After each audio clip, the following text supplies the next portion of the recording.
আসসালামু আলাইকুম। আজকে আমি প্রায় কয়েক মাস পর হাটে যাচ্ছি বাজার করার উদ্দেশ্যে। তাও আমার বাজার না, বাজারটা হচ্ছে হুজুরের। তো আমি যাচ্ছি মূলত হুজুরের সাথে, হুজুরের থেকে কিছু টাকা খসানোর উদ্দেশ্যে। তো যাওয়ার পথেই আমাদের আসরের আজান দিয়ে দিয়েছিল, এই কারণে ভাবলাম একটা মসজিদে থেমে নামাজ পড়ে নিই। তো নামাজ পড়া শেষ হলে আমরা আবার রওনা হই হাটের উদ্দেশ্যে। যেহেতু হাট আমাদের খুব কাছেই, খুব একটা দেরি হয় না, এই কারণে আসরের দিকে রওনা। তো বাজারে এসে প্রথমে আমরা ব্রয়লার মুরগির দোকানে যাই এবং 1 কেজি ব্রয়লার মুরগি কিনি, তারপর বাকি জিনিসপত্র।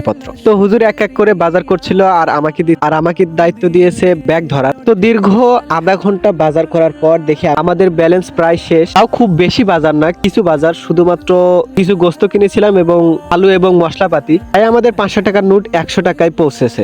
বাজার করার শেষে আমাদের এখন খাওয়ার পালা। তো একটা সময় নাই, এখন মাগরিবের আজান দিবে, আমার আবার মসজিদে যেতে হবে। কারণে 2টা চপ নিয়ে আমরা দৌড় মারি মসজিদের উদ্দেশ্যে।